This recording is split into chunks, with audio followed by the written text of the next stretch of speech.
ان الانسان لفی خسر، تمام کی تمام انسانیت گھاٹے میں، خسارے میں، اور جو خسارہ جو لفظ عربی کا ہے اس کا معنی ہوتا ہے الٹیمیٹ لاس، آخرت کے اعتبار اس کا معنی ہوتا ہے تمام کی تمام انسانیت جہنم میں جانے والی ہے۔ تو گویا جب ساری انسانیت کے خلاف کسی گواہ کو کھڑا کیا کہ تمام انسان اپنے اعمال کے اعتبار سے جہنم میں جانے والے ہیں، تو گواہ اللہ رب العزت نے اتنا زبردست لایا، وقت کو اللہ نے گواہ بنایا۔ میری اور آپ کی گھڑیاں رک سکتی ہے، زمانہ اور وقت رک سکتا ہے؟ کیا ایسا کوئی علاقہ ہے جہاں آپ داخل ہو 9 بجے داخل ہوئے، باہر نکلے تو پھر 9 بج رہے تھے؟ یا کوئی ایسا علاقہ ہے جہاں آپ داخل ہو 10:30 بجے بھائی چلیے اور واپس 10:30 بجے نکلے تاکہ وقت بھی برباد نہ ہو اور یہ ہو جائے؟ ہو سکتا ہے ایسا؟ ہاں، یہ ہو سکتا ہے کہ میری آپ کی گھڑیاں بند ہو سکتی 10:30 پر، 9 پر اور 12 پر، لیکن زمانہ اور وقت کسی کے لیے رکتا ہے؟ نہیں رکتا ہے، یاد رکھیے۔ تو اللہ رب العزت نے جب انسانیت کے خسارے کی اور گھاٹے کی بات کی تو دیکھیے کتنا مضبوط اور کیسا زبردست گواہ لے کے آیا وقت اس چیز پر گواہ تھا کہ جب اللہ رب العزت نے جو ہے آدم علیہ السلام کو دنیا میں بھیجا، وقت اس چیز پر گواہ ہے کہ جب اللہ رب العزت نے آدم علیہ السلام کو دنیا میں بھیجا تو کس طرح سے آدم کے ایک بیٹے قابل نے حابیل کا قتل کیا۔ وقت اس چیز پر بھی گواہ ہے کہ کس طرح سے نوح علیہ السلام نے 950 سالوں تک اپنی قوم کو دعوت دی اور اس کے بعد بھی لوگ ایمان نہ لائے۔ وقت گواہ ہے ایمان لانے والوں پر، وقت گواہ ہے کفر کرنے والوں پر۔ وقت گواہ تھا جب اللہ رب العزت نے اپنے نبی خلیل کو ابراہیم کو جو ہے عراق کی سرزمین پر بھیجا۔ وقت گواہ تھا جب ابراہیم علیہ السلام نے اپنے والد کو دعوت دی۔ وقت گواہ ہے جب ابراہیم علیہ السلام نے اپنی قوم کو دعوت دی۔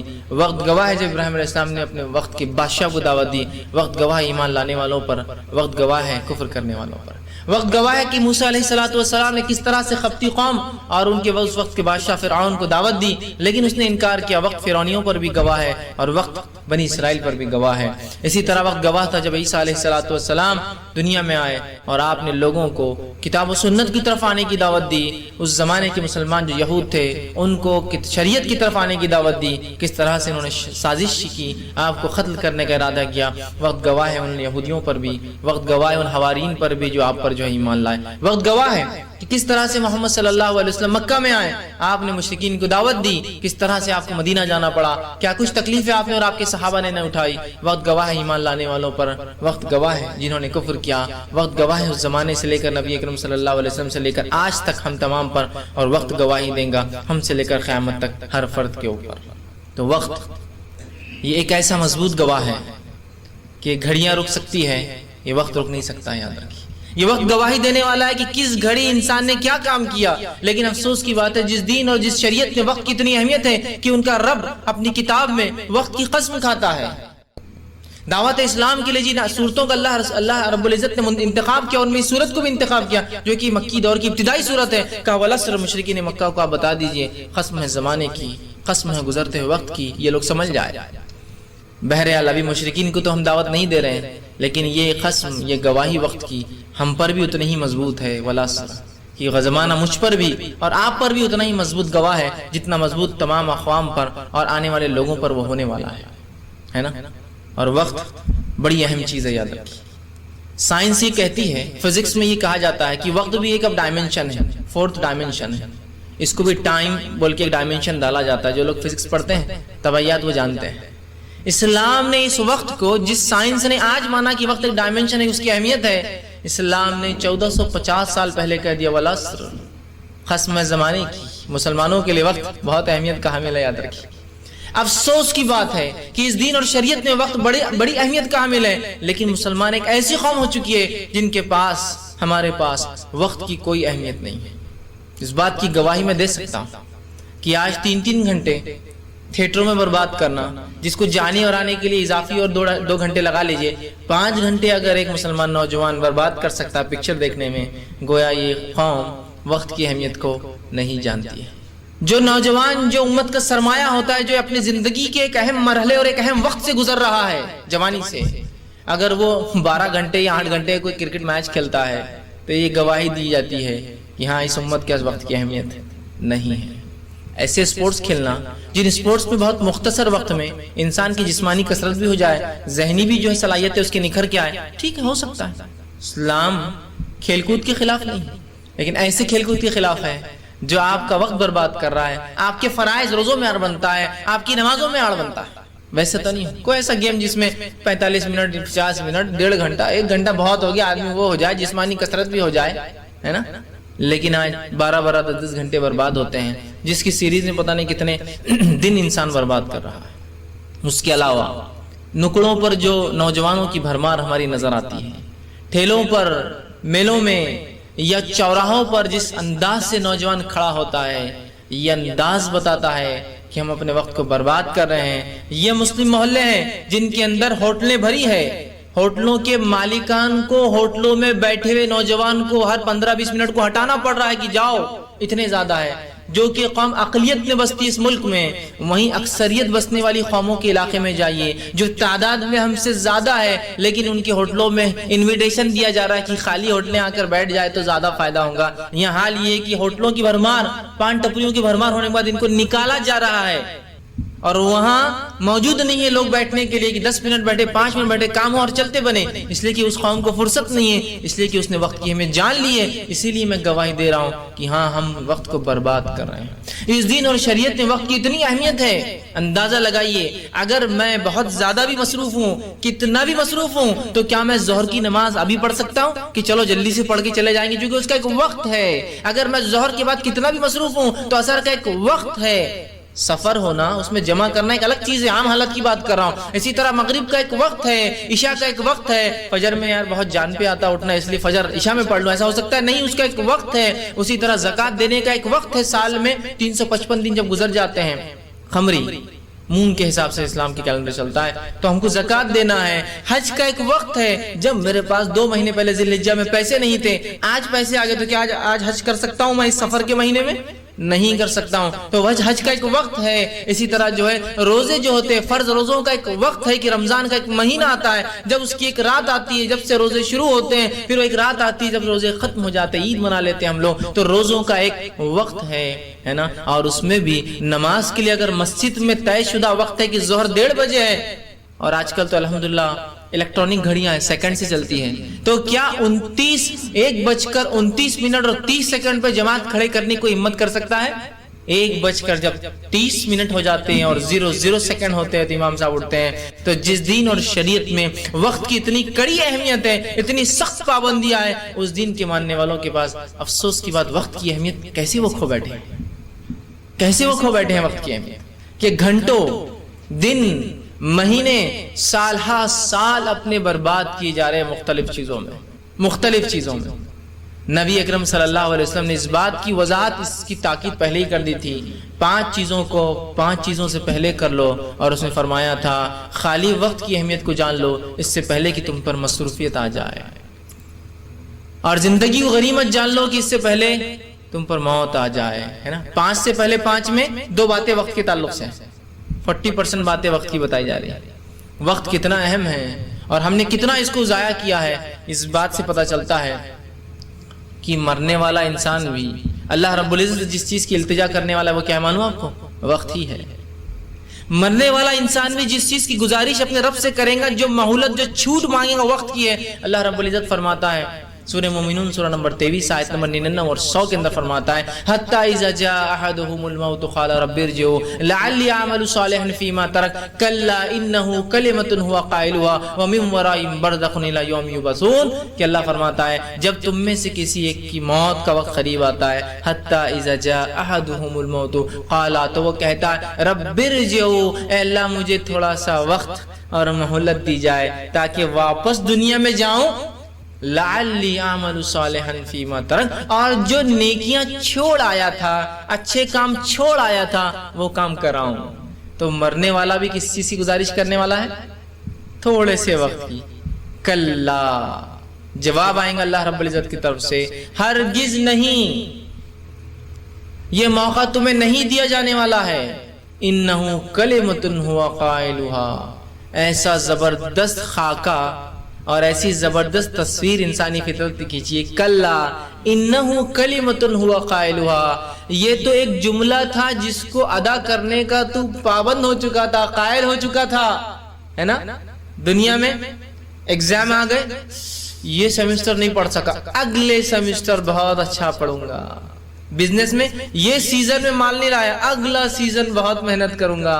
یہ فصل میں زیادہ محنت نہیں، اگلی فصل کو دیکھو کیسے اگاتا ہوں، یہ جمعہ نہیں ہوا اگلے جمعہ سے دیکھو کیسی نمازیں شروع کرتا ہوں، یہ رمضان اپن سدھر نہیں سکی اگلے رمضان سے دیکھو پھر کیسا سدھرتا ہوں، ہر بار مہولت، انہو کلمۃ ہوا قائلها، دنیا میں یہی تیری بات تھی، اگلا موقع، اگلا موقع، اگلا موقع، اگلا موقع، انہو کلمۃ ہوا قائلها ومن ورائہم برزخ الی یوم یبعثون، اور ان کی اور اس دنیا کے بیچ میں ایک آڑ ہے دوبارہ اٹھائے جانے تک، ان کی اور اس دنیا کے بیچ میں آڑ ہے، برزخ ہے، دوبارہ اٹھائے جانے تک، ہے نا؟ تو مرنے والا بھی کسی سے گزارش کرنے والا ہے وقت، تو کیوں نہ زندگی میں اس کی اہمیت جان لے کہ ایسا نہ ہو کہ موت کے وقت ایسے حالات آ جائیں کہ انسان جو گزارش کرے، تو جو دنیا میں وقت ملا ہے صحیح سے فائدہ اٹھا لے۔ آئیے، وقت کی اہمیت صرف یہاں ختم نہیں ہوتی ہے، مرنے والا گزارش کر رہا ہے مہلت اور وقت کی، مرنے کے بعد بھی جو سوال ہونے والے ہیں ان میں بھی سوال وقت کے ہی ہے، اس کی اہمیت کو بتانے کے لیے ہوگا۔ خبر کے اندر انسان سے کتنے سوال ہونے والے ہیں؟ 3 سوال، 3 سوال قبر کے اندر، اور مرنے کے بعد جب اٹھائے جائیں گے اللہ رب العزت کے بعد حساب اور کتاب ہوگا، اس روز سوال ہوں گے ٹوٹل 5، 3 قبر میں، 5 آخرت کے سوال۔ 5 آخرت کے سوال کے تعلق سے اللہ کے رسول صلی اللہ علیہ وسلم فرماتے ہیں ابن آدم کے قدم اللہ کے سامنے جم جائیں گے جب تک کہ وہ 5 سوالات کے جواب نہ دے، وہ اللہ کے سامنے سے، اپنے رب کے سامنے سے ہٹ نہیں سکتا، اور یہاں ہر آدمی انفرادی انڈیویجول ایک ایک کر کے جانے والا ہے، اور کوئی وسیلہ، کوئی شفاعت، کوئی مال اور کوئی اولاد کام نہیں آنے والی ہے۔ ٹھیک، تو 5 سوال اللہ فرماتے ہیں۔ پہلا سوال، جوانی کہاں لگائی؟ معاف کرنا، پہلا سوال، وقت کہاں لگایا؟ وقت کیا ہے؟ یہی زمانہ جو گزر رہا ہے۔ دوسرا سوال، جوانی کہاں لگائی؟ حالانکہ جوانی بھی زندگی کا جو ایک مرحلہ ہے اس کا ایک حصہ ہے۔ زندگی کہاں لگائی مطلب وقت کہاں لگایا۔ دوسرا سوال، جوانی کہاں لگائی مطلب پرائم ٹائم کہاں لگایا اپنے وقت کا، جو زندگی میں چھوٹ اور مہلت ملی تھی، اس کا ایک فیز تھا جس کو جوانی کہتے تھے، اس کو کہاں لگایا۔ 2 سوال وقت کے۔ تیسرا سوال، علم کتنا حاصل کیا، کتنا عمل کیا۔ چوتھا سوال، مال کہاں سے کمایا، اور 5واں سوال، کہاں خرچ کیا۔ 5 سوالات آخرت کے، اگر اس پرچے کو 100% مانا جائے تو 40% کوشچنز پھر ہونے والے ہیں وقت پر۔ پہلا سوال وقت، دوسرا سوال وقت، 40% ہوگا نا، 40% پرچہ تو وقت پر ہے۔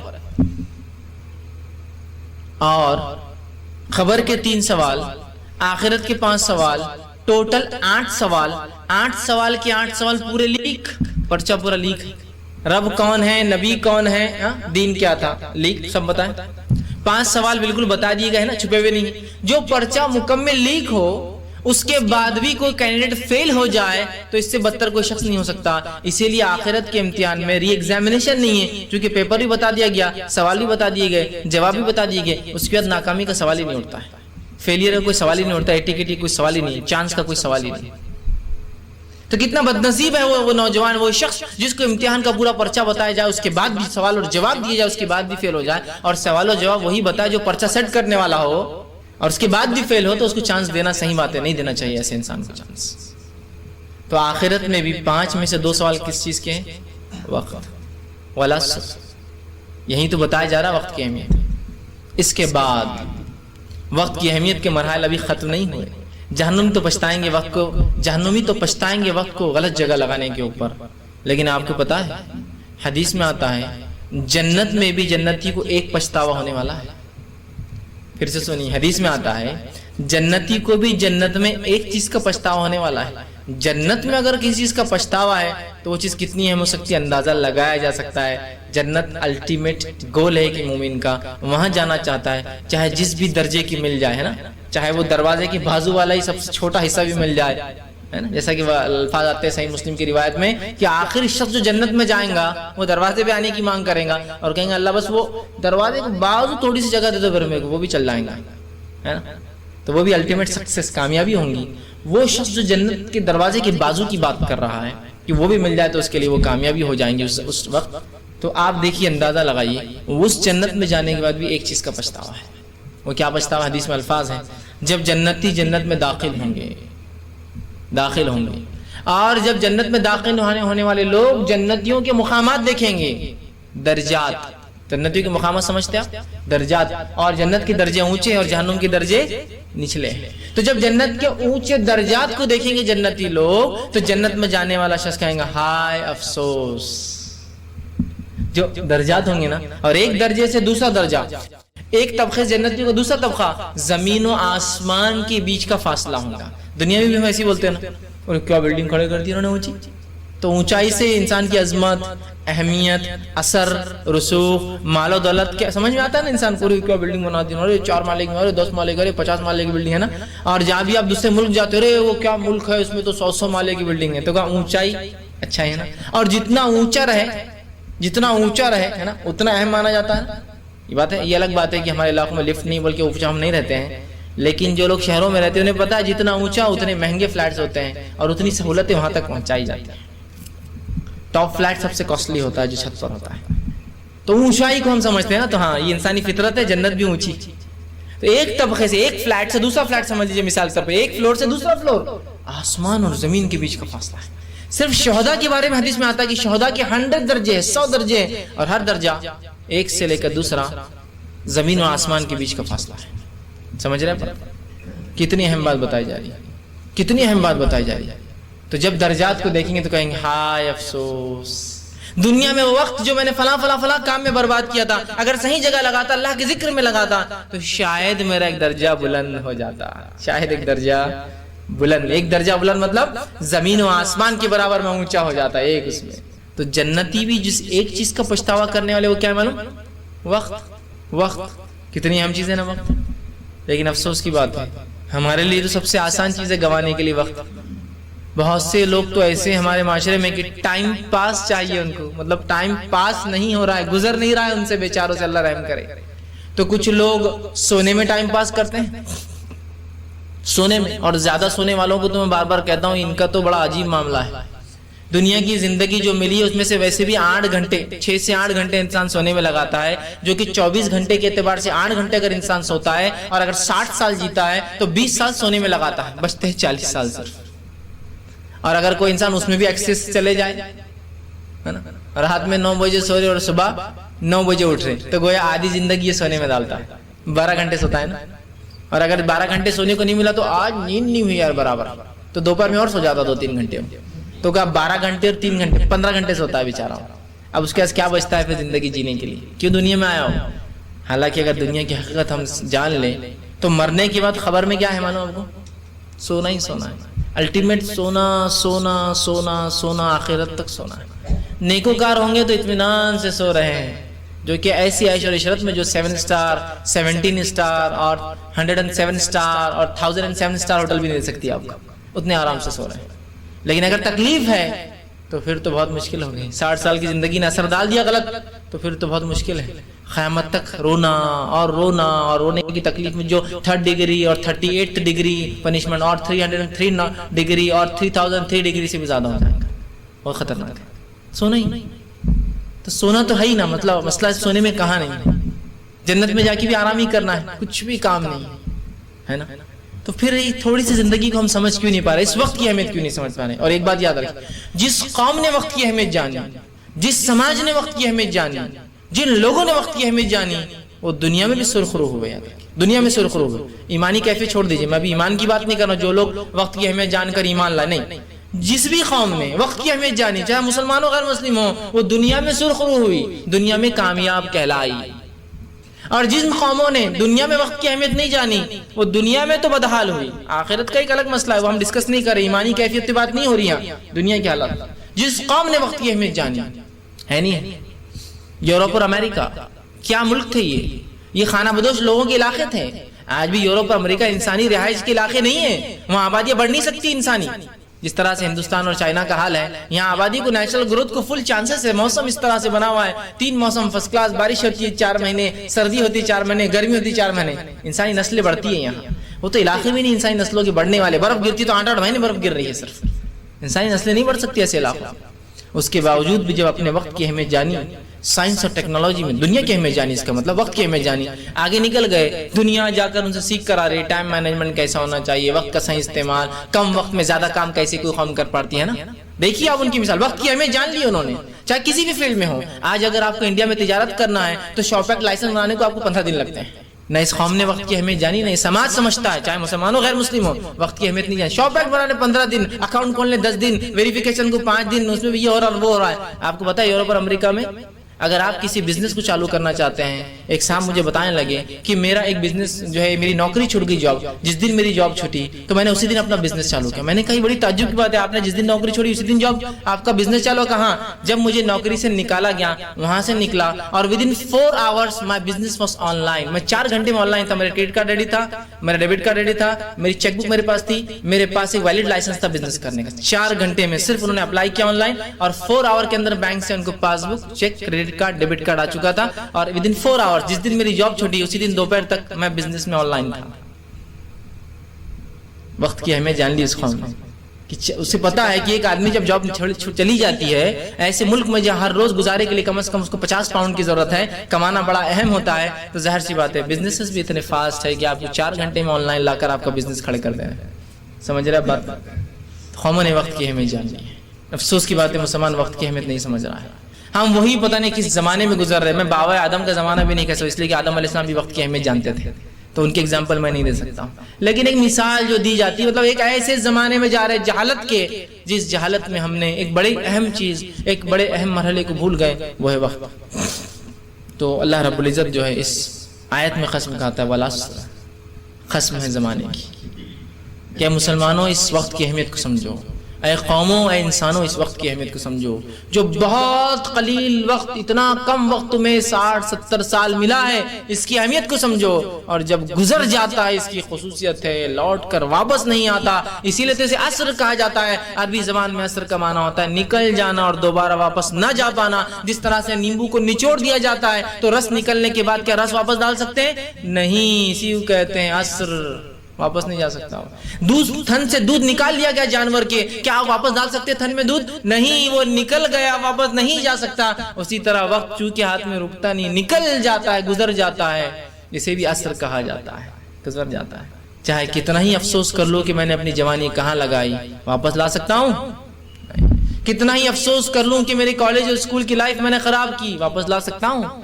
نہیں. گزر جاتا ہے تو آتا نہیں ہے، اس کی خصوصیت ہے. اس لیے جب ملتا ہے تو صحیح فائدہ اٹھا لینا چاہیے. تو جن قوموں نے وقت کا صحیح فائدہ اٹھایا ایمان کے ساتھ، وہ دنیا میں بھی کامیاب ہوئی اور آخرت میں کامیاب ہوئی. اور جن قوموں نے وقت کا صحیح فائدہ اٹھایا ایمان کے بغیر، دنیا میں کامیاب ہوئی، آخرت میں ناکام رہیں گی.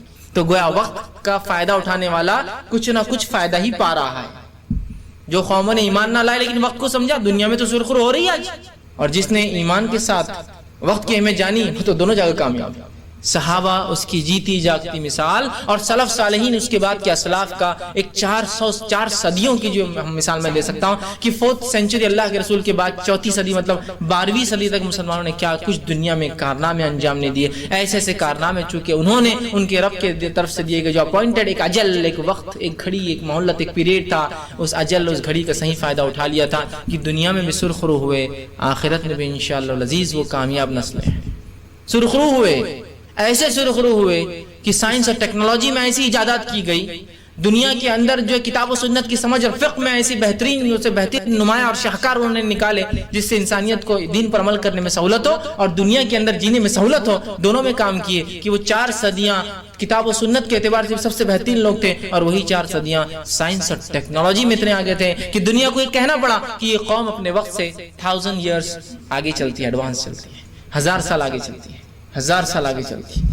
ایسے انہوں نے ایسے کارنامے، ایسی ایجادات دی انسان کو. اور آپ کو پتا ہے وقت کے بارے میں مسلمان اتنے سنجیدہ تھے کہ وقت کے لیے گھڑیوں کی ایجاد کی گئی، ڈائریکشن کی عبادتوں کا ایک وقت ہے ہمارے پاس، ڈائریکشن کی چیزیں ایجاد کی گئی. اور دنیا کہہ رہی کہ دیکھو مسلمانوں نے آج کیا کچھ نہیں کیا، اس لیے کہ ڈائریکشن کی ضرورت مسلمانوں کی تھی. دنیا میں انہیں پتا کرنا تھا کہ قبلہ کہاں ہے.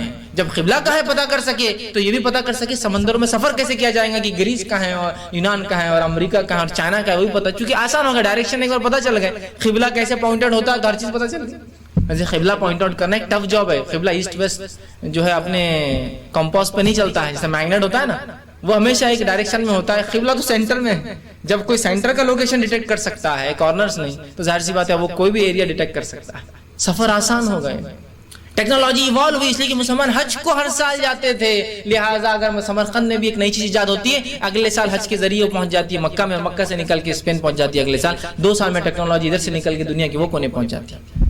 عبادت کر رہے ہیں اللہ کی، لیکن وقت کی اہمیت جانتے ہیں تو ساتھ میں جائیداد بھی ٹرانسفر ہو رہی ہے عبادت کے ساتھ.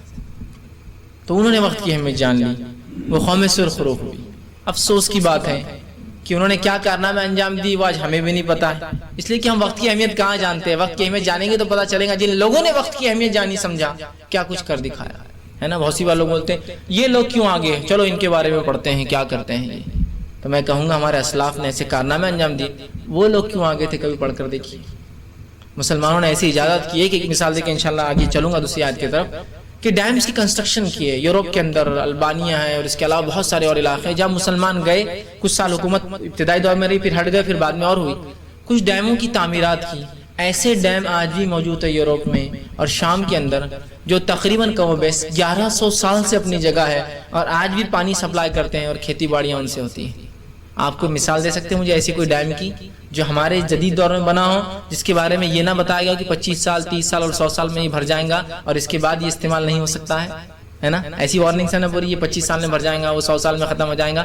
1100 سال سے وہ چلا رہے. کیا ٹیکنالوجی ہوں گی، کیا ان کی جس کو کہیں گے جدید، جس کے ماڈرنائزڈ ہوں گے وہ لوگ، کہ ایسے ڈیم بناتے جو 1100 سال تک انسانیت کو نفع دینے والی چیز ہے. کتنا وقت کی اہمیت کو جانا ہونے کی، ایک بار بنا دو چیز انسانیت نسلوں تک فائدہ اٹھاتی رہے. سمجھ رہے ہیں بات؟ تو کہا والعصر، قسم ہے زمانے کی، ان الانسان لفی خسر، یہ وقت تم پر گواہ ہے انسانوں، تم گھاٹے اور نقصان میں آخرت کے اعتبار سے جہنم میں جانے والے ہو. تمام کی تمام انسانیت گھاٹے نقصان خسارے جہنم میں جانے والی ہے. گویا اعمال کے اعتبار سے ہم لوگ ایسے اعمال کر رہے ہیں کہ اعمال ہمیں کبھی فلاح کامیابی نہیں دلا سکتے، ہم جہنم میں جانے والے. تو کہا ان الانسان لفی خسر، انسان تمام کے تمام گھاٹے نقصان اور خسارے میں ہے. والعصر، اور اس پر کون گواہ ہے؟ وقت گواہ ہے. اور یہ خسارہ آخرت کا، اور آخرت میں خسارے کا معنی الٹیمیٹ لاس جہنم میں صرف. تو تمام انسانیت جہنم میں جانے والی ہے. اب کیسے اس جہنم سے بچا جائے؟ تو پہلا کام وقت کی دنیا میں صحیح اہمیت جانے، اور وقت کی اہمیت جاننے کے بعد جو کام کرنا ہے اس وقت کے اندر ہی. ظاہر سی بات ہے وقت کی اہمیت جانے گا تو ایمان بھی لائے گا، اس لیے کہ وقت کم ہے، جلدی سے مرنا موت آ جائیں گی، اور اس کے بعد بہت سارے کام ہیں جو مرنے کے بعد کرنا ہے انسان کو. اور وہ کام کر تمام دار و مدار اس اعمال پر ہے جو دنیا میں کیے گئے تھے. تو 4 اعمال کرنے ہوں گے وقت کی اہمیت کو جاننے کے بعد، تو تم فلاح اور کامیابی، آخرت کے اعتبار سے کامرانی، آخرت کے اعتبار سے سکسس، جنت پا سکتے ہو. وہ کام کیا ہے؟ الا الذین آمنوا، پہلا کام کرنا ایمان لاؤ. جو وقت کی اہمیت جانتا ہے وہ ایمان بھی پہلے لاتا ہے، اس لیے کہ وہ جانتا عقل مند ہوتا ہے وقت کم ہے، جانا ہے، موت ہے، رب کے سامنے حاضری ہے، اس سے پہلے اچھے اعمال کرو. تو کہا الا الذین آمنوا، پہلی شرط آخرت کے خسارے سے بچنے کی کیا ہے؟ ایمان لے آئے. ایمان لے آئے. ایمان کیا ہوتا ہے؟ ایمان کا معنی ہوتا ہے بلیف، یقین، اور یہ شک کا الٹ ہوتا ہے، یا اس کا الٹ شک ہوتا ہے. یقین کر لے کہ کو بنانے والا ہے. اور ایمان بالخصوص اگر ہم کہیں تو وہ یہ ہوگا جو اللہ کے رسول صلی اللہ علیہ وسلم سے صحیح مسلم اور صحیح بخاری کی روایت ہے. آپ سے سوال ہوتا ہے ایمان کیا ہے، جو کہ جبرائیل علیہ السلام نے کیا تھا. حدیث جبرائیل کہلاتی ہے حدیث، عمر ابن خطاب رضی اللہ عنہ اس کے راوی ہے. اس میں بہت سے سوال آتے ہیں، اس میں ایک سوال تھا ایمان کیا ہے. آپ نے فرمایا آمنت باللہ، ایمان پوچھتے ہو تو سنو، ایمان وہ ہے کہ اللہ پر ایمان لاؤ، وہ ملائکتی اس کے فرشتوں پر ایمان، وہ کتبی اس کی کتابوں پر ایمان، وہ رسولی اس کے رسولوں پر ایمان، والیوم الاخر اور آخرت دن پر ایمان، والقدر خیری و شری، اور تقدیر پر کہ اس کا اچھا ہے برا ہونا اللہ کی طرف سے. کتنی باتیں بتائی گئی ایمان میں؟ خاص 6 باتیں. اس پر ایمان لانا ہے. الا الذین آمنوا، سوائے ان لوگوں کے جو ایمان لائے، ان پر ایمان لانا ہے مجھے اور آپ کو، اور اسی ایمان کی دعوت دینا ہے. بہت سارے لوگ ایمان کی بات کرتے ہیں، دعوت کی بات کرتے ہیں ایمان کی. کبھی پوچھ لیا جائے ایمان کیا ہے تو 5 10 6 7 8 12 15 کچھ بھی چلتا ہے ان کا.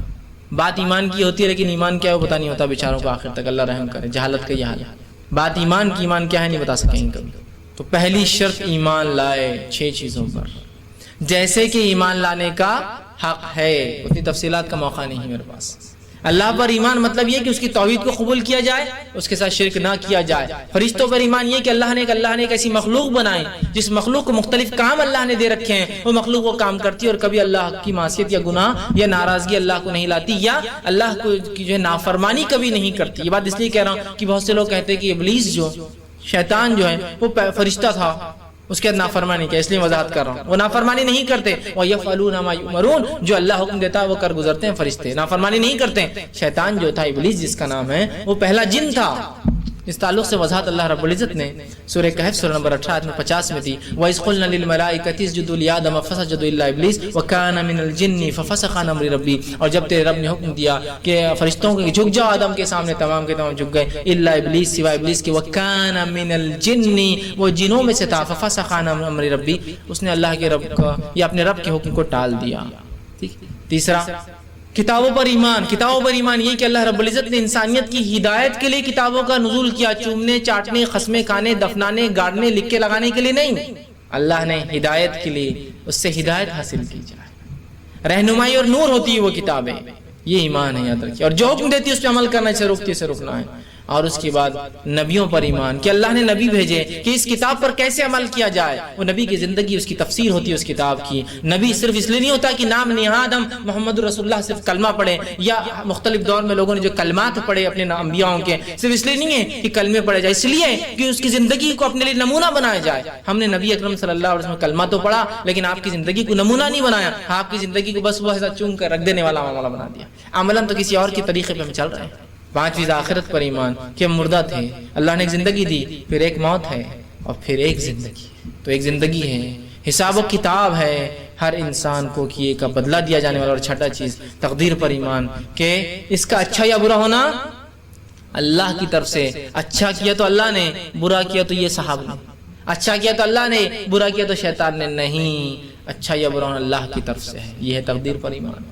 تو پہلی شرط ایمان لائے، وَعَمِلُوا الصَّالِحَاتِ، دوسری شرط نجات پانے کی، کامیابی حاصل کرنے کی، نیک اعمال۔ اب تھوڑا غور سے لوگ سن لے، جو لوگ اس چیز میں، اس عقیدے میں مطمئن ہیں، شرابور اپنے آپ کو بالکل فل فلش سمجھ رہے کہ بس سکسس تو مل گئی، میرا عقیدہ درست ہو گیا، میں شرک نہیں کرتا ہوں، میں بدعت نہیں کرتا ہوں، اور میں کوئی عمل بھی نہیں کرتا ہوں اس کے ساتھ، لیکن میرا عقیدہ درست ہے نا، تو میرے عقیدے کی درستگی کی بنیاد پہ انشاءاللہ میں سکسیسفل ہو جاؤں گا۔ عقیدے کی درستگی کی بنیاد پر ہم اور آپ جب سکسیسفل ہو سکتے، جب اعمال کرنے کی اجازت نہ دی جائے، جیسے صحابہ کو مکے میں نہیں دی جا رہی تھی، تب تو ہو سکتا ہے، لیکن سب کچھ ہونے کے بعد کوئی کہے صرف میرا اچھا عقیدہ مجھے کامیاب کرے گا، تو پھر اللہ کو بولنے کی کیا ضرورت ہے؟ وَعَمِلُوا الصَّالِحَاتِ، خالی بولنا اِلَّا الَّذِينَ آمَنُوا اِلَّا الَّذِينَ آمَنُوا اِلَّا الَّذِينَ آمَنُوا اِلَّا الَّذِينَ آمَنُوا، ایمان لا لو، ایمان لا لو، ایمان لے، جبکہ عمل ایمان کا حصہ ہے۔ یہ ان لوگوں کی غلط فہمی دور کر رہا ہوں جو خالی ایمان کو کافی سمجھ کے عمل سے زندگی خالی، ارے نماز نہیں پڑھو تم، اپنا عقیدہ بہت درست ہے، نماز کی کیا ضرورت ہے؟ ارے تم نے یہ عمل اب تک نہیں کیا، تم اچھائی کا حکم نہیں دیتے ہو، اپنا عقیدہ بہت ایک دم کلین ہے اپنا عقیدہ، اس وجہ سے اپن جو ہے ضرورت نہیں اپنے کو، انشاءاللہ یہ سب چیزیں اللہ اپنی معاف کر دیں گے، نہیں، اس لیے کہ اللہ نے کیوں کہا وَعَمِلُوا الصَّالِحَاتِ۔ اور یاد رکھیے سلف کا، اہل سنت والجماعت، صحابہ کی جماعت کا عقیدہ، العمل من الایمان، عمل ایمان میں ہے، جو عمل کو ایمان سے الگ کرتا ہے وہ اس کا عقیدہ اور ایمان بھی درست نہیں ہے، چونکہ اللہ کے رسول صلی اللہ علیہ وسلم کی حدیث خود اس کی دلیل ہے۔ آپ نے فرمایا ایمان کی 70 سے زیادہ 77 تک شاخیں ہیں، اول شاخ لا الہ الا اللہ، یہ کہنا نہیں کوئی معبود سوائے اللہ کے برحق، یہ کہنا، اور آخری شاخ ہے راستے سے تکلیف دہ چیز کو ہٹانا، تو العمل من الایمان، عمل تو ایمان کا حصہ ہوا نہیں ہوا، آخری شاخ کیا؟ راستے سے تکلیف دہ چیز کو ہٹانا، تو ہٹانا عمل آیا نا اس کے اندر، تو خود حدیث بتا رہی ہے کہ عمل تو ایمان کا پارٹ ہے، جز ہے، اس کے بغیر ایمانی مکمل نہیں ہو سکتا، لیکن چونکہ امپورٹنٹ پارٹ ہے اس لیے الگ سے بولا جا رہا ہے۔ تو کوئی کہے میں توحید پر تو ہوں لیکن میری نمازیں نہیں ہوتی، تو پھر اس کی توحید مکمل نہیں ہے۔ ہاں میں توحید پر ہوں لیکن میری حکومت نماز کی اجازت نہیں دیتی ہے، مسجدوں کو ڈھا دیتی ہے، ہم چپ کر پڑتے ہیں، جس وجہ سے کچھ نمازیں چھوٹ جاتی ہیں، انشاءاللہ اس کے لیے ایمان کافی ہے، وہ مجبور ہے۔ یہاں حالت تو یہ ہے کہ آپ کو نمازوں کے لیے راستہ بند کرنے کی اجازت ہے۔ دنیا میں کہتا ہوں ایسے بہت کم ملک ہے جن ملکوں میں آج بھی یہ اجازت ہے ہم کو کہ دھڑلے سے ہم اپنی عبادتوں کے لیے شہرائیں، چوراہے، چوڑی شہرائیں، بڑے بڑے راستوں کو بند کر دیتے ہیں، ہے نا؟ کرتے نہیں کرتے ہیں، یہ اتنی آزادی ہے نہیں ہے، جمعہ کی نماز ہے راستہ بند، رمضان شروع ہو گیا بہت جوش میں آئے تھے مسلمان، پورے راستے بند، مسجد کے اطراف چاروں راستے بند ہو جاتے، تھوڑے برداشت کر دی قومیں، حکومت بھی نہیں یار عبادت کر رہے ہیں، ہے نا؟ کہاں ملیں گی آپ کو اتنے امن و امان والا ملک؟ کہاں ملیں گا آپ کو، ہے نا؟ آپ کے میت کوئی مر جا رہا ہے، آپ پورے شہرائیں بند کر دے رہے ہیں، ہائی ویز بند ہے آپ کے لیے، یار گاڑی کھڑی، میت ہو کسی، ریسپیکٹ، ہے نا. نان مسلم کو آپ کو نہیں دیکھنے کو ملیں گا, سائڈ سے چلتے. ویسے تو ہماری میتیں بھی راستے کے سائڈ سے چلنا چاہیے, ہے نا. اور اگر راستے کو تکلیف ہے, ٹریفک کو تکلیف ہے آپ کی میت سے, تو آپ کو میت تو کاندھے پہ لے کے بھی نہیں جانا چاہیے, گاڑی میں ڈال کے لے کے جانا چاہیے. کاندھے کا ثواب تو ایک الگ چیز ہے, لیکن حقوق العباد اگر مارے جا رہے تو کاندھے کا ثواب ضرورت نہیں. پھر اس کو حقوق العباد, بندوں کے حق مارے جا رہے, کوئی میت لے جا رہے اور پیچھے ایمبولینس میں ایک آدمی ابھی مرنے کے قریب ہے, نہیں چلے گا. آپ کی میت نہیں چلیں گے پھر پیدل, پھر سائڈ سے چلیں گے یا پھر گاڑی میں جائیں گے, سیدھا قبرستان میں اتر جائیں گے. سمجھ رہے ہیں بات کو؟ تکلیف نہیں. پھر بھی لیکن ایک مثال دے رہا ہوں, کتنے دھڑلے سے بند کرتے ہیں نا راستے, کتنا امن والا علاقہ ہے. کوئی بولتا ہے, کسی کو ایک قصہ سنا سکتا ہوں مجھے, ہندوستان کے کسی علاقے سے ہم میت لے جا رہے تھے, کچھ ہندو نے آ کے بولے راستہ کیسا بند کر رہے تم, یا پولیس نے آ کے بولے چلو ہٹاؤ میت کو تمہارے. میں بول رہا ہوں نا, بھرے سگنل پہ بھی آپ لے جائیں گے تو پورے سگنل والے اپنی باری کو چھوڑ دیں گے, یار میت جاری جانے دو, لیٹ اٹ گو, ہے نا. کیسے امن امان والے علاقے اللہ نے دے دیے. تو اب یہاں نہیں بول سکتے ہم کہ وہ یہ موقع نہیں تھا, وہ نہیں تھا, یہ نہیں تھا, یہ بہانے ہوں گے. الا الذین آمنوا, پہلی شرط, وعملوا الصالحات, نیک کام کریں. اب نیکی کیا ہے یہ بھی جان. اگر سوال ہو نیکی کیا ہے تو لوگوں کے پاس ایک ہی جواب آتا, نماز. نیکی کیا ہے؟ نماز. نیکی کیا؟ نماز بھی نیکیوں میں سے ایک نیکی ہے. کیا صرف نماز ہی ایک نیکی ہے؟ نیکی کیا ہے معلوم آپ کو؟ نیکی کا ڈیفینیشن بڑا وسیع, وہ بہت اس کے اندر وسعت ہے, بہت اس کے اندر ڈیفینیشن بہت بڑا ہے اس میں کافی چیزیں آتی ہیں. ہر وہ کام جس کے کرنے کا حکم اللہ کی کتاب نے دیا, اور ہر وہ کام جس کے کرنے کا حکم اللہ کے رسول صلی اللہ علیہ وسلم نے دیا, مطلب شریعت نے دیا کرنے کا حکم, ان کاموں کو کرنا نیکی. اور ہر وہ کام جن سے بچنے کا حکم اللہ کی کتاب نے دیا, اور ہر وہ کام جس سے بچنے کا حکم اللہ کے رسول صلی اللہ علیہ وسلم دیا, ان سے بچنا بھی نیکی. تو نماز پڑھنا بھی نیکی, تو جوا نہیں کھیلنا بھی نیکی. سمجھ؟ حیا کے ساتھ رہنا, حیادار رہنا نیکی, تو زنا نہیں کرنا بھی نیکی. سچ بولنا نیکی, تو جھوٹ نہیں بولنا بھی نیکی. حلال کھانا نیکی, تو حرام سے بچنا بھی نیکی. تو میں نے جب تک حلال کمایا نیکی میں تھا, جب تک حرام نہیں کیا نیکی میں تھا. کتنا بڑا ڈیفینیشن ہے. لوگوں سے مسکرا کر بات کرنا, چونکہ اللہ کا صدقہ ہے, مطلب نیکی. لوگوں سے سخت منہ سے بات کرنا منع ہے, مطلب یہ گناہ ہے, اور اگر میں سخت بات نہیں کر کے نرم کرتا ہوں تو مطلب نیکی. تو کچھ کاموں کا کرنا نیکی ہے, اور کچھ کاموں سے بچنا نیکی ہے. تو اگر ایک مومن اپنی زندگی کو اللہ کی کتاب اس کے رسول کے مطابق کر لے تو صبح سے شام تک نیکی ہے میرے بھائی. سونے کی 8 گھنٹے کا ثواب بھی آپ کو ملے گا, وہ بھی نیکی ہے آپ کا سونا. معلوم نبی اکرم صلی اللہ علیہ وسلم فرماتے ہیں, جو شخص عشاء پڑھ کر سوئے, اس نیت سے سوئے کہ فجر میں اٹھوں گا, اور فجر میں نہ اٹھ پائے تو آدھی رات عبادت کا ثواب, اور فجر میں اٹھ جائے تو پوری رات عبادت کا ثواب. سونا بھی نیکی. صحابہ کو اللہ کے رسول صلی اللہ علیہ وسلم فرماتے ہیں کہ جب تم اپنے بیوی سے ہم بستری کرتے ہو تو کہا یہ بھی نیکی ہے, تو کہا اس میں تو ہمارا اپنا فائدہ, اس میں کیا نیکی؟ تو کہا اگر تم زنا کرتے تو سزا ہے, اسلام میں تو کہاں سزا ہے. تو کہا جب تم زنا نہیں کر کے حلال جگہ کام کرتے ہو تو اس کا بھی ثواب ملتا ہے. بیوی کے منہ میں لقمہ ڈالنا بھی نیکی, اس لیے کہ ایک انسان کے ساتھ آپ نیکی کا سلوک کریں. بیوی مثال کے طور پہ دیا جائے گا, چونکہ انسان عام طور سے باہر اچھا سلوک کرتا ہے, گھر میں نہیں کرتا, لیکن اس کا مطلب ہر شخص جس کو آپ کھلائیں گے اس کے نیکی پائیں گے, ہے نا. نیکی تو دیکھیے نا کیا کیا نیکی ہو سکتا ہے انسان کے لیے. ایک انسان اس نیت سے اولاد پیدا کرے کہ اللہ کا عبادت کریں گی, اولاد کا پیدا کرنا بھی نیکی ہے نہیں. صالح العثیمین رحمہ اللہ فرماتے تھے, کہا کرتے تھے کہ ہم اولاد اس لیے نہیں پیدا کرتے ہیں کہ یہ ہمیں کمائے کھلائے اور بڑھاپے کا سہارا بنے, ہم تو اولاد اس لیے پیدا کرتے ہیں کہ یہ اللہ کی عبادت کرے پیدا ہونے کے بعد. یہ مقصد اس کی پیدائش کا نیکی. آپ نے کوئی گاڑی خریدی کہ اللہ اس سے میرے حلال روزی میں اضافہ ہو سکتا ہے, حلال گاڑی خریدنا نیکی. اب اس لیے خریدے کہ تھیٹر جائیں گے, یہاں جا سکتے, یہ کریں گے, باقی سب چیزیں ہو سکتی ہے, صحیح اور غلط الگ بات ہے, لیکن اگر نیت درست ہو تو نیکی. آپ دیکھ رہے ہیں تو ہر کام جو کتاب و سنت نے کہا روکا وہ نیکی ہے. اور نیکیاں دل سے ایجاد نہیں کی جاتی, جس طرح بہت سے لوگوں نے نیکیوں کو دل سے ایجاد کر دیا اس بار یہ کہہ کر کہ اللہ کے رسول اور صحابہ تو بہت نیکیوں میں آگے تھے, لہٰذا چھوٹے موٹے کام نہیں کرتے تھے, تو ہم نے چھوٹی موٹی نیکیاں ایجاد کر دی. 4 بار خل پڑھ لیے تو یہ, 11 بار خل پڑھ لیے تو ایسا, یہ ایک ٹانگ پہ کھڑ رہا ہے کہ سورہ یاسین پڑھے تو یہ, خبر کی ادھر پڑھ لی تو وہ, فلاں کر لیے تو یہ, مر گیا تو یہ پڑھ لیے تو فلاں. نہیں چلے گا.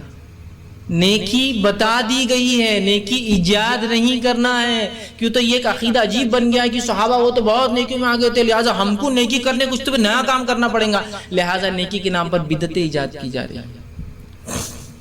نیکی کے نام پر بدعت ایجاد کی جا رہی. آئیے صحابہ اور اللہ کے رسول کوئی نیکی کو نہیں چھوڑا, آپ نے یاد رکھی.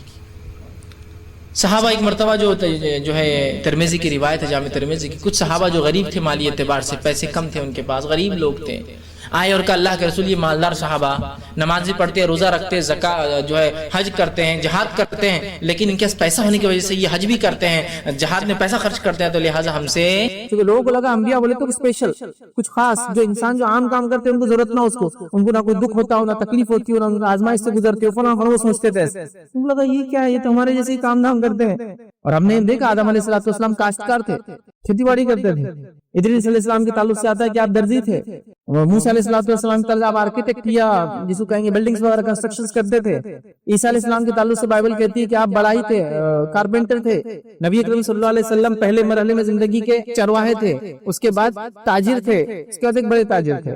یہ سب ہم نے دیکھا. تو یہ اسباب نہیں تو کیا ہے؟ تو توکل کا یہ بھونڈا مانا کوئی اللہ کہ میں کچھ نہیں کروں گا اور اللہ مجھے دے دیں گے. نہیں، میں جو میرے پاس اسباب ہے ان کو اختیار کروں گا. میرا توکل پورا اللہ پہ ہے کہ اللہ اس کے ذریعے نہیں، اللہ دینے والا ہے، لیکن جو اسباب ہے جو اللہ نے حکم دیا اپنے نبی کے ذریعے میں اسباب کو اختیار کروں گا.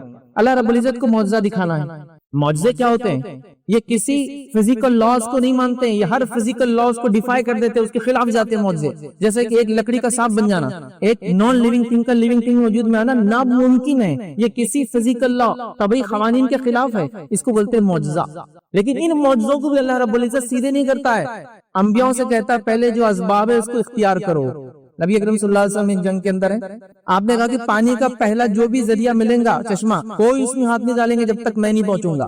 اس کے بعد نبی اکرم صلی اللہ علیہ وسلم جاتے ہیں، اپنی انگلی اندر رکھتے ہیں اور اس کے بعد سارے لوگ پانی پی لیتے. سب اسباب تھے، اتنا کر سکتے تھے. اللہ رب العزت قرآن فرماتا ہے کہ موسیٰ علیہ السلام کو وہاں کے وہ گزرنا ہے سمندر کے اندر سے، پیچھے سے فرعون آ گیا. اب بنی اسرائیل اللہ رحم کرے کوس رہے ہیں کہ کیا تھے وہاں اچھے تھے، یہ تو اب تو ختم ہی ہو گیا، پیچھے لشکر ہے، سامنے سمندر ہے. اللہ رب العزت کیا فرماتا ہے؟ اپنے عصا کو موسیٰ پانی پہ مارو. میرا یہ سوال ہے، پانی پہ عصا کیا؟ پانی پہ دنیا کا سب سے بڑا جھاڑ لے کے JCB سے بھی مارے تو پانی 2 حصوں میں تبدیل نہیں ہوتا ہے. لیکن یہ اسباب تھے جو موسیٰ اختیار کر سکتے. تو کہا موسیٰ پانی پہ اپنا عصا مارو تو سمندر 2 حصوں میں تبدیل ہوا. اللہ چاہتا تو کیا سمندر کو 2 حصوں میں تبدیل نہیں کر سکتا تھا؟ لیکن اللہ نے کہا جو سبب تمہارے پاس ہے پہلے اختیار کرو، نتیجہ اللہ کے ہاتھ میں. تو توکل کا یہ معنی کوئی نہ لے میں کچھ نہیں کروں گا اللہ دینے والا، یہ معنی ہے ہی نہیں، کسی نے نہیں لیا یہ معنی، انبیاء نے بھی یہ معنی نہیں لیا. تو لہٰذا یہ بڑا بھونڈا معنی ہے. اس کے نتیجے میں پھر کیا ہو رہا ہے؟ دشمن سے کون بچائیں گا؟ اللہ بھی توکل. ارے ہاں اچھی بات ہے، کوشش کر رہا نا میں دعا، دشمن کے ہتھیار میں کیڑے پڑ جائیں، ہتھیار میں کیڑے پڑ دیں گے، پاگل بات ہے. تو یہ چل رہا ہے توکل ہمارے پاس، یہ معنی نہیں تھا. نبی اکرم صلی اللہ علیہ وسلم کی زندگی اس کی الٹ ہے پوری. یاد رکھیں. بہرحال خیر ابھی موقع نہیں کہ پورا توکل پہ ہم ڈسکشن کریں. تو بہرحال جس ذات پہ میں نے توکل کا یقین کیا ہے بس اس پر مکمل یقین رکھوں گا اور اس کے لیے اسباب اختیار کروں گا. جو کچھ ہے نتیجہ اللہ دے گا، اثر اللہ دے گا. اسباب میں بیماروں دوا لوں گا، دوا شفا نہیں دیتی ہے لیکن شفا اللہ دیتا ہے. لیکن اسباب اختیار کروں گا، اللہ کے رسول نے دوا لی ہے، اختیار تو کروں گا. لیکن توکل یہ ہے کہ اللہ ہی اس میں وہ کرتا ہے، ورنہ کوئی چیز کے اندر کوئی صلاحیت نہیں کہ وہ کچھ فائدہ ہے نقصان آپ کو دے سکے. بیٹا ٹھیک ہے. آئیے اللہ رب العزت قرآن میں کیا فرماتا ہے؟ سورۃ توبہ سورہ نمبر 9 آیت نمبر 51 اللہ فرماتا اور کہتا ہے قُل لَن يُصِيبَنَا إِلَّا مَا كَتَبَ اللَّهُ لَنَا هُوَ مَوْلَانَا وَعَلَى اللَّهِ فَلْيَتَوَكَّلِ الْمُؤْمِنُونَ. اللہ فرماتا اور کہتا ہے آپ کہہ دیجئے کہ ہم پر کوئی مصیبت نہیں آ سکتی سوائے جو اللہ چاہے، کوئی مصیبت ہم پہ نہیں آ سکتی سوائے جو اللہ چاہے. پھر اللہ نے فرمایا اور کہا وہی ہمارا سرپرست ہے اور مومنوں کو اللہ ہی پر توکل کرنا چاہیے. وہ ہمارا مولا ہے، مددگار ہے، مصیبتوں سے نکالنے والا، اور مومنوں کو چاہیے کہ اللہ پر ہی وہ توکل کریں. تو دیکھیے ایک مصیبت کی بات ہو رہی ہے کہ ساری مصیبتیں اللہ کی طرف سے آتی ہے، تو فوراً کہا پھر اللہ پر انسان توکل کرے. اس لیے میں نے کہا کہ کوئی تکلیف ہے، دشمن کا ڈر ہے، کوئی مصیبت ہے، تو ٹالنے کا طریقہ یہ کہ اللہ پر توکل بندہ اختیار کرے جیسا توکل کرنے کا اس کا حق ہے. تو اللہ تعالیٰ ان مصیبتوں کو آپ سے ٹال دیتا. اللہ نے کہا مومنوں کو چاہیے کہ وہ اللہ پر ہی توکل کرے. تو لہٰذا کوئی مصیبت، کوئی دکھ، کوئی تکلیف، کوئی دشمن میرے خلاف چل نہیں سکتا جب تک کہ اللہ رب العزت نہ چاہے، وہ اللہ کی طرف سے نہ ہو، اور میں اللہ پر توکل کروں اور اپنے اسباب کو اختیار کرتے ہوئے زندگی میں دنیا میں آگے بڑھوں تاکہ اس آزمائش سے نکلوں.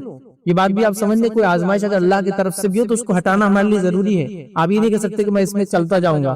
جیسا کہ اللہ کی طرف سے بیماری آزمائش ہے، لیکن مومن نہ کہنے میں بیمار کنٹینیو رہوں گا اس لیے کہ آزمائش اللہ کی میں کیسے ہٹا سکتا ہوں؟ نہیں، اس کے خلاف کام کرتے رہنا، جو چیز آپ کو نقصان دیتی ہے یہ سنت ہے، چاہے وہ آزمائش کیوں نہ ہو. تو یہ اہم چیز یاد رکھیں، اس کو سمجھنا چاہیے۔ آئیے اللہ رب العزت دوسرا فرماتا ہے سورہ طلاق سورہ نمبر 65 آیت نمبر 3 میں اللہ فرماتا کہتا ہے وَمَن يَتَوَكَّلْ عَلَى اللَّهِ فَهُوَ حَسْبُهُ، جو اللہ پر توکل کرتا ہے اللہ اس کے لیے کافی ہو جاتا ہے، جو اللہ پر توکل کرتا ہے اللہ اس کے لیے کافی ہو جاتا ہے۔ تو ہمیں چاہیے اللہ پر ہم توکل کریں، اللہ رب العزت انشاءاللہ اس میرے اور آپ کے لیے کافی ہو جائیں گا، دشمنوں کے خلاف، بیماری کے خلاف، مشکلوں کے خلاف، رزق کی تنگیوں کے خلاف اللہ کافی ہو جائیں گے۔ بس میں اپنی کوششیں کرتی ہوں اللہ پہ بھروسہ کرتے ہوئے، یہ بڑی اہم بات ہے یاد رکھیے۔ آئیے نبی اکرم صلی اللہ علیہ وسلم نے ڈر کے اندر یا خوف کے ماحول میں کیسا اللہ پر توکل کیا۔ صحیح بخاری کی روایت ہے، نبی اکرم صلی اللہ علیہ وسلم ایک واقعہ ہونے کے بعد صحابہ کو واقعہ سنا رہے ہیں۔ اب واقعہ بڑا لمبا ہے کہ نبی اکرم صلی اللہ علیہ وسلم ایک جنگ کے اندر تھے، وہاں سے آ رہے تھے، صحابہ آرام کرنے کے لیے لیٹے، اللہ کے رسول ایک طرف چلے گئے، صحابہ ایک طرف چلے گئے، نبی اکرم صلی اللہ علیہ وسلم کی تلوار نکال کے جھاڑ پہ لگا دی، اب آرام کر رہے تھے،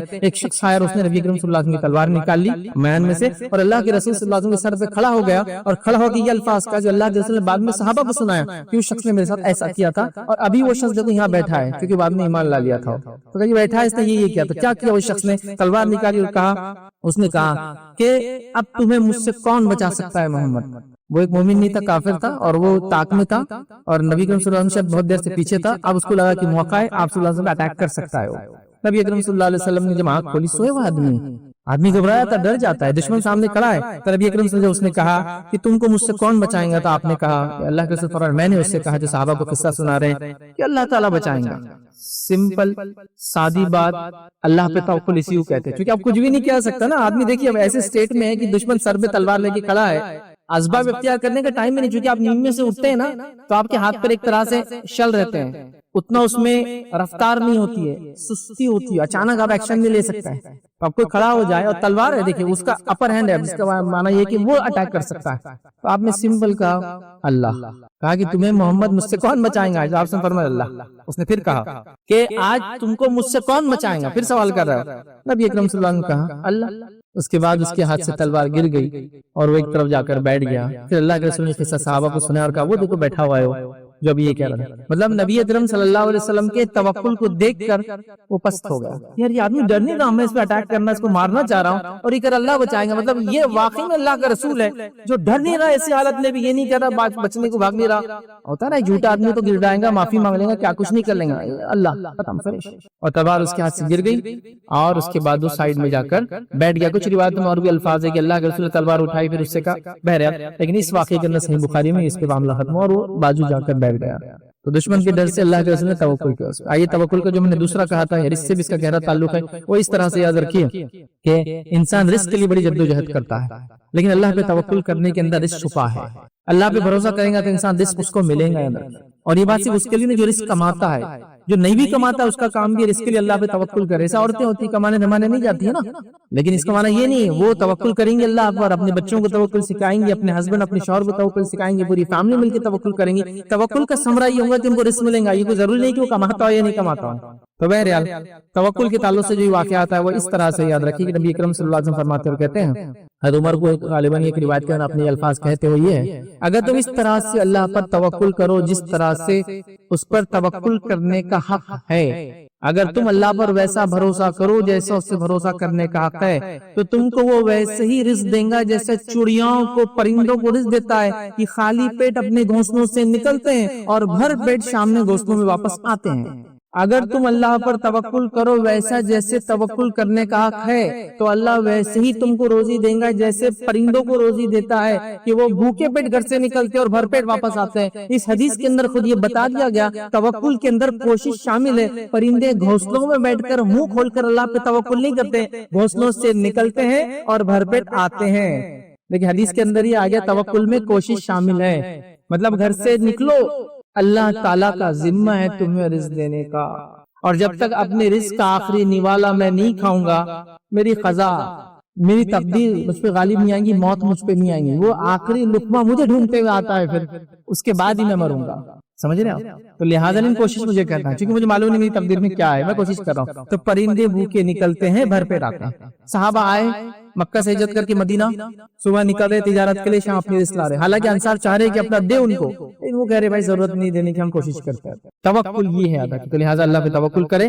تو دشمن کا ڈر بھی ختم ہو جائے گا انشاءاللہ، اور رزق کا جو مسئلہ ہے وہ بھی ختم ہو جائے گا، لیکن کوشش شامل ہے۔ معاملہ یہ ہے آج کل کہ میں اٹھ کے عصر میں جا کے بزنس کھولوں گا، پھر کہوں گا عشاء تک کوئی تجارت نہیں ہو رہی ہے، بزنس میں برکت نہیں آ رہی ہے، رزق میں تنگی ہو گئی ہے، شاید پڑوسی نے جادو کر دیا ہے، واہ واہ واہ، کوئی جن بت میرے پیچھے لپٹ گیا، واہ واہ، مطلب جن بتوں کو کوئی دوسرا کام ہی نہیں، جادوگروں کو کوئی کام ہی نہیں ہے، بس دن رات بس آپ کے پیچھے لگے ہیں، بس آپ کو برباد کرے، آپ کی تجارت برباد کرے۔ بھائی ان کے بھی کام دھندے، بیوی بچے، جن وغیرہ ہمارے جیسی مخلوق ہے، بیوی بچے، شادی بیاہ سب کچھ ہے ان کا، ان کے بھی مسائل ہیں، ہوتے ہیں ان میں شرارتی، اتنا کہ ہر آدمی تو یہی ہے، بزنس نہیں چل رہا کچھ تو بھی کرنی نہیں ہے، یہ تیری سستی اور کاہلی کو، مطلب جس کو بولیں گے نا ایک اسکیپ گوٹ، بچنے کے لیے بیچارے جن اور جادوگروں کو بدنام کرنے، ٹھیک ہے کچھ لوگوں پہ ہو سکتا ہے، میں انکار نہیں کرتا ہوں، لیکن ہر دوسرا نہیں بول رہا، ہر دوسرا مطلب میں صبح 12 بجے اٹھوں گا اور کہوں گا صحت برباد ہو رہی ہے، تو صحت اچھی رکھنے کے لیے صبح اٹھنا پڑتا ہے، فجر سے پہلے اٹھنا پڑتا ہے، فجر پڑھنا پڑتا ہے، تھوڑی واکنگ کرنا پڑتا ہے، تھوڑا چلنا پھرنا پڑتا ہے، اچھا کھانا تو صحت رہتی۔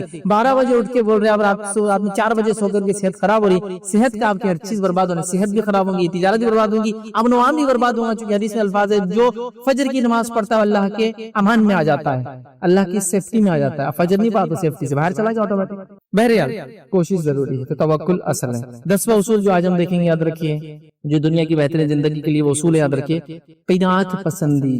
قناعت پسندی کا معنی ہوتا ہے جو مال میرے پاس ہے، جو ریسورس میرے پاس ہے، میں اس پر مطمئن ہوں، بس اطمینان ہے میرا، بہت ہے میرے پاس، جو بھی میرے پاس، بولتے قناعت پسندی، مطلب مال و دولت اور اسباب کی کمی کے بعد بھی انسان کہے کہ الحمدللہ سب کچھ اچھا چل رہا ہے۔ کوشش کرتے رہنے کا الگ بات ہے، وہ شکر میں ہم نے سب دیکھ لیا، اس میں بھی کوشش تو کرتے رہیں گے کہ حالت بدلے، وہ ایک الگ بات ہے، لیکن ابھی سچویشن پہ ہم الحمدللہ مطمئن ہے جیسے گزر رہے ہیں، اور اللہ کا شکر ادا کرتے ہوئے آگے بڑھتے رہیں گے انشاءاللہ۔ تو قناعت پسندی، کم مال میں خوش رہنا، یہ عنوان، یہ ٹاپک بڑا اہم، یاد رکھیے، کم مال میں انسان خوش رہے، کم ریسورسز میں خوش رہے، کیونکہ آج کل بڑوں اور بچوں میں خاص طور سے جو ریلز اور شارٹس کے عادی ہے، وہ ایسی ایسی چیزوں کو دیکھتے ہیں جس پر ان کی قناعت پسندی ختم ہو گئی ہے، بلکہ اپنے ماں باپ سے سوال کر رہے ہیں بھائی میرے پاس یہ کیوں نہیں ہے، وہ بچہ کیسا یہ چیز استعمال کر رہا ہے، تو وہ قناعت والا مادہ نکل گیا۔ اور قناعت پسندی کو صحابہ اس معنی تک لیتے تھے کہ کئی صحابہ کو جب اللہ کے رسول سے زندگی میں کہا اللہ کے رسول کو ایک نصیحت کیجیے تاکہ میں زندگی بھر اس کو تام لوں، تو کہا کسی کے سامنے ہاتھ مت پھیلانا، کسی سے مت مانگنا، جو دوسروں کے پاس ہے اس سے بے نیاز ہو جانا، جو ہے سیٹسفائیڈ۔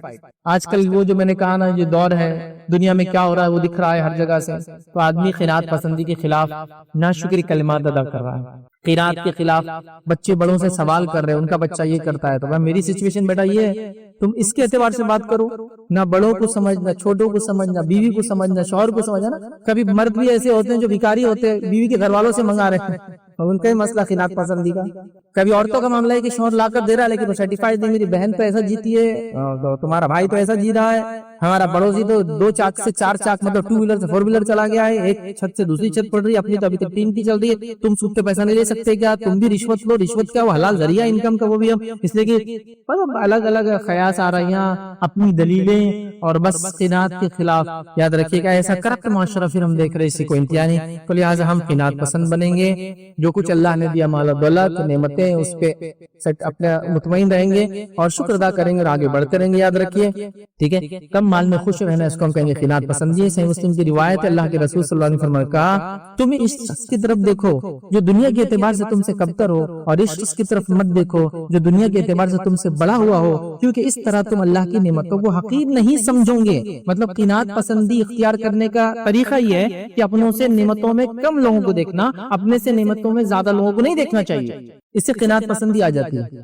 جیسا اگر میں یہ کہوں کہ میرے پاس تو کوئی گاڑی ہی نہیں یار، اس کو دیکھو 2 ویلر پہ گھوم رہا ہے، تو میں نے اس کو نہیں دیکھنا جس پہ 2 ویلر پہ گھوم رہا ہے، میں نے اس کو دیکھنا جس کو اللہ نے پیر بھی نہیں دیے، اور کہا الحمدللہ اپنے کو پیر ہے اپن چل سکتے ہیں، تو اس سے آتی ہے قناعت پسندی۔ اب ناشکری کیسے آ رہی ہے، اس کے پاس تو 2 ویلر، اس کے پاس 4 ویلر، اس کے پاس فلاں ہے، میں کیسے رہوں گا، بس پھر وہ ناشکری شروع ہو جاتی ہے۔ تو اللہ کے رسول طریقہ بتا رہے قناعت پسندی اختیار کرنے کا، تم دنیا کی نعمتوں میں، دنیا کیا دین میں نہیں کہا، دین میں ہم کو اوپر والوں کو دیکھنا ہے، دنیا میں ہم کو نیچے والوں کو دیکھنا ہے، ہمارا اصول پورا الٹا ہے، ہم دین میں اپنے سے نیچے والوں کو، جیسا کوئی بولے بھائی 5 وقت نماز پڑھو، ارے ارے فلاں مولوی صاحب کا بچہ 3 وقت پڑھتا ہے، ہم تو 4 وقت پڑھتے ہیں، اس سے زیادہ ہے۔ دین میں اپنے سے نیچے والے کیوں دیکھ رہے ہیں؟ ہم اپنے سے اوپر، وہ 5 وقت پڑھ کے تہجد پڑھتا ہے، وہ میرا آئیڈیل ہے، میرے کو اس سے آگے جانا ہے، اور دنیا میں اپنے سے پیچھے والے کو دیکھنا ہے۔ تو ہمارے پاس دین میں اپنے سے پیچھے والے، وہاں فلاں اتنے بڑے مولوی ان کی بیوی پردہ نہیں کرتی تو ہماری بیوی نہیں کرتی، اس کو آپ نے اپنے لیے دلیل بنایا جو کمتر ہے ایمانی اعتبار سے بولیں گے یا اسلامی عمل کے اعتبار سے۔ تو ایمانی مطلب اسلامی اعتبار سے آپ دین میں اپنے سے اوپر والوں کو دیکھیں، دنیا اپنے سے نیچے والوں کو۔ تو یہاں پہ اللہ کے بتا رہے ہیں کہ تم نیچے والوں کو دیکھو، اس سے قناعت پسندی آتی ہے، اس سے نعمتوں پہ اللہ انسان شکر کرتا ہے کہ الحمدللہ جو کچھ ہے یہ کافی میرے لیے، یاد رکھے۔ اسی طرح جامع ترمذی کی روایت ہے، نبی کریم صلی اللہ علیہ وسلم نے فرمایا، کہا جو شخص اس حالت میں صبح کرے، اور سے سنیں، اور جو لوگ میری بات انٹرنیٹ کے ذریعے سنیں گے اس میں سے ایک بھی انسان ایسا نہیں جو اس حالت سے نہیں گزر رہا ہو، سب کو یہ بینیفٹ فائدہ مل رہا ہے۔ سنیے، جو شخص اس حالت میں صبح کرے کہ تندرست ہو، پہلا پوائنٹ اس حالت میں صبح کرے کہ تندرست ہو، صحت مند ہو۔ دوسرا فرمایا اپنے آپ میں امن میں ہو، ماحول میں امن اور شانتی سکون ہے۔ تو پہلا تندرست ہو، صحت ہے، دوسرا امن ہے، سماج کے اندر، ماحول میں، گھر میں امن امان کے اندر ہو، اور پھر فرمایا اور اس کے بعد ایک دن کی خوراک ہو، تو گویا اللہ تعالیٰ نے پوری دنیا اس کے لیے جمع کر دی۔ کتنی چیزیں ہیں تو آپ کو مطمئن ہونا چاہیے، جب آپ نیند سے اٹھے تو آپ کے پاس صحت ہے، آپ کے پاس جو ماحول میں اٹھے امن و امان ہے، سکھ شانتی جس کو بولتے ہیں عام زبان میں، امن و امان ہے، اور اس کے بعد آپ کے پاس ایک دن کی خوراک ہے، تو آپ کو اللہ نے ساری نعمتیں جمع کر دی اس دن کے لیے۔ اس دن آپ کے ساری نعمتیں ہیں، کل نعمتیں جو ہو سکتی ہے۔ یہ حدیث میں سمجھتا ہوں جو میری بات کو سن رہا ہے، انٹرنیٹ یوز کر رہا ہوں اور اتنے پیسے تو انٹرنیٹ ہے، فون ہے، مطلب اس کا یہ نعمتیں آلریڈی ہیں، اس لیے کہہ رہا ہوں یہ سب نعمتیں ہر کسی کے پاس ہے جو میری بات کو یہاں سنتا ہے، آن لائن سنے گا، اس کے بعد بھی ہم سب ناشکر ہیں۔ میں کہہ رہا ہوں نا، آپ کو اچھی چیز چاہیے، آپ اس کے لیے کوشش کیجئے، اسلام منع نہیں کرتا ہے، لیکن جو حالات ہے اس پہ ناشکری مت کیجئے، میں کہہ اس میں شکر گزاری کیجئے، اس کے لیے کوشش کیجئے۔ پھر آپ تو یہ 3 چیزیں جمع ہو جائے، 3 چیزیں ہیں میرے اور آپ کے پاس، ہم سب کے پاس ہے جو میری بات کو سن رہے ہیں، پھر کیسے ہم ناشکر ہو سکتے ہیں؟ کتنے لوگ ہیں جو صبح اٹھ رہے ہیں تو ان کے پاس صحت نہیں ہے، کتنے لوگ ہیں جن کی صحتیں سیکنڈوں میں تبدیل ہو رہی ہے۔ کیسے؟ گاڑی میں بیٹھے تھے، گاڑی کا ایکسیڈنٹ ہو گیا، 1 سیکنڈ میں صحت سے بیماری، اب کیا آزاد ہوتے اور کیا آزاد جسم سے الگ ہو گئے اور کیا علاج شروع ہوں گے، لانگ ٹرم پروسیس، سالوں سال علاج چل رہے تھے۔ تو آپ کو تو صحت ہے نا، آپ بہت شکر ادا کیجیے کہ اللہ نے آج مجھے صحت کے ساتھ رکھا۔ اس کے بعد امن و امان ہے، الحمدللہ۔ ہم جس ملک میں بستے عمومی اعتبار سے ہم امن و امان میں رہتے ہیں، الحمدللہ، شکر منائیے کہ اللہ نے امن و امان میں رکھا۔ اور تیسرا، کھانے کے لیے آج ہے، شکر ادا کیجیے، یاد رکھیں، شکر ادا کیجیے اللہ کا۔ اور میں تو اپنے تقریر میں بار بار کہتا ہوں، جو شخص، وہ شخص مالدار ہے آج کے زمانے کا، جو شخص آج جو اب کھانا چاہتا ہے، اس کے پاس اتنے پیسے کہ اپنی چوائس کا کھانا کھا سکتا ہے، اس سے بڑی نعمت اللہ نے کوئی نہیں دی، کچھ نہیں دیا آج آپ کہ اپنے چوائس کا کھانا آج کھا سکتے، اتنے پیسے اگر آپ کے پاس ہے، یا ایسے حالات ہے، پیسے نہیں ہے لیکن آپ جنگل میں جو چاہے کھا سکتا ہے نا، پیسے نہیں ہوں، ایسے حالات اللہ نے اگر دیے کہ آج آپ وہ کھا سکتے ہیں جو آپ پسند کرتے ہیں یا چاہتے ہیں، یا اس کے پیسے، مطلب اللہ نے سب کچھ دے دیا آپ کو۔ عام زبان میں کہہ رہا ہوں آپ کو، موٹی بات۔